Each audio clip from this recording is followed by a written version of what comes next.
तो आइए जानते हैं आज राजस्थान की 25 बड़ी खबरें। आज की पहली खबर है कि कामकाजी महिलाओं को बड़ी राहत, दफ्तरों में खुलेंगे मुख्यमंत्री शिशु वात्सल्य सदन। राजस्थान बजट 2026-27 में कामकाजी महिलाओं के लिए बड़ी सौगात घोषित की गई है। सरकार ने राजकीय कार्यालयों में मुख्यमंत्री शिशु वात्सल्य सदन खोलने का ऐलान किया है, जहां 6 माह से 6 वर्ष तक के बच्चों की देखभाल होगी। पहले चरण में बड़े सरकारी दफ्तरों और कलेक्ट्रेट में ये सुविधा शुरू होगी। इससे मातृत्व के बाद महिलाओं को नौकरी छोड़ने की मजबूरी कम होगी और कार्य क्षमता बढ़ेगी। बजट में महिला सशक्तिकरण के तहत लखपति दीदी ऋण सीमा बढ़ाकर 1.5 लाख रुपए और स्वयं सहायता समूहों की ऋण की सीमा 1 करोड़ रुपए कर दी गई है। राइट टू हेल्थ पर विधानसभा में हंगामा, मंत्री विपक्ष में तीखी बहस के बाद कांग्रेस का वॉकआउट। राजस्थान विधानसभा में राइट टू हेल्थ एक्ट के नियमों को लेकर गुरुवार को जोरदार हंगामा हुआ। स्वास्थ्य मंत्री गजेंद्र सिंह खीवसर के जवाब से असंतुष्ट विपक्ष ने तीखी बहस की, जिसके बाद माहौल गर्मा गया। स्थिति संभालने के लिए स्पीकर वासुदेव देवनानी को हस्तक्षेप करना पड़ा और उन्होंने कार्यवाही स्थगित करने की चेतावनी दी। इसके बावजूद कांग्रेस विधायकों ने सदन से वॉकआउट कर दिया। सरकार ने निजी वाहनों को टोल फ्री करने से भी इनकार किया। बजट बहस जारी है और आने वाले दिनों में और राजनीतिक टकराव के आसार हैं।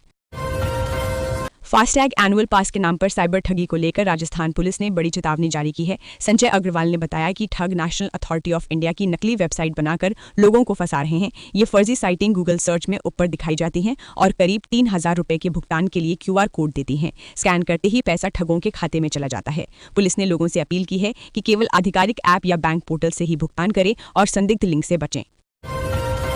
बीकानेर में खेजड़ी बचाओ आंदोलन के तहत चल रहा महापड़ाव अब खत्म हो गया है। राज्य मंत्री के बिश्नोई लिखित आश्वासन लेकर धरनास्थल पहुंचे, जिसके बाद आंदोलन समाप्त हुआ। सरकार ने खेजड़ी को पूरे प्रदेश में संरक्षित वृक्ष घोषित करते हुए कटाई रोकने के लिए सभी जिला कलेक्टरों को निर्देश जारी किए हैं। आदेश डॉक्टर जोगाराम ने जारी किए। इससे पहले भजनलाल शर्मा साधु संतों और प्रतिनिधियों से संवाद कर चुके थे। सरकार अब खेजड़ी संरक्षण के लिए विशेष कानून लाने की तैयारी में है। आंदोलन 11 दिनों से जारी था।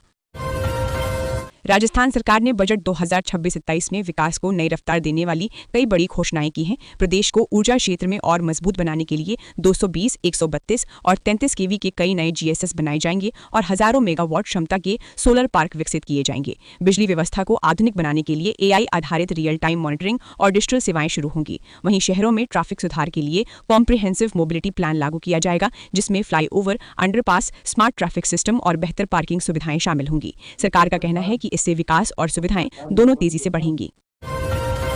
राजस्थान में खेल और खिलाड़ियों को लेकर बड़ी खबर सामने आई है। खेल मंत्री कर्नल राज्यवर्धन सिंह राठौर ने घोषणा की है कि लंबे समय से लंबित महाराणा प्रताप और गुरु वशिष्ठ पुरस्कार जल्द ही वितरित किए जाएंगे। इन पुरस्कारों की राशि 2 लाख से बढ़ाकर 5 लाख रुपए कर दी गई है। साथ ही द्रोणाचार्य अवार्डी को राज्य सरकार की ओर से 25 बीघा कृषि भूमि देने का भी फैसला लिया गया है।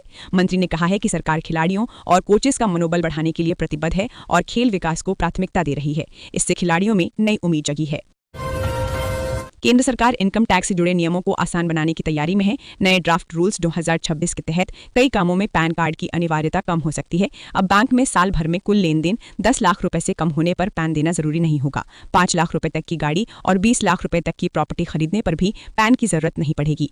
होटल या इवेंट का 1 लाख रुपए तक का बिल भी बिना पैन के चल सकेगा। ये नए नियम 1 अप्रैल 2026 से लागू हो सकते हैं।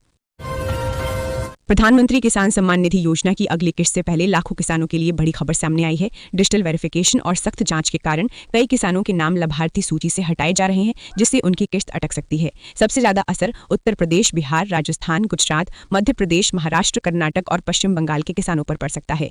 KYC अधूरी होना, बैंक खाते का आधार से लिंक न होना, जमीन का व्यस्त सत्यापन लंबित रहना या गलत बैंक डिटेल, ये छोटी गलतियां भी भुगतान रोक सकती हैं।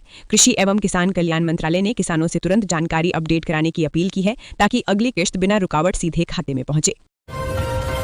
देश में वृद्ध, विधवा और दिव्यांग पेंशन को लेकर बड़ी राहत की चर्चा तेज हो गई है। मीडिया रिपोर्ट्स के मुताबिक भारत सरकार पेंशन राशि बढ़ाकर करीब 4,500 से 5,000 रुपए प्रति माह करने पर विचार कर रही है। अगर ये प्रस्ताव लागू होता है तो करोड़ों जरूरतमंदों को महंगाई के दौर में बड़ा सहारा मिलेगा। फिलहाल कई राज्यों में पेंशन 1,000 से 3,000 रुपए के बीच मिलती है। प्रस्ताव के साथ डिजिटल वेरिफिकेशन और DBT सिस्टम को और मजबूत करने की भी तैयारी है, ताकि सही लाभार्थियों तक पैसा सीधे और पारदर्शी तरीके से पहुंचे। हालांकि अंतिम फैसला अभी आधिकारिक घोषणा के बाद ही स्पष्ट होगा।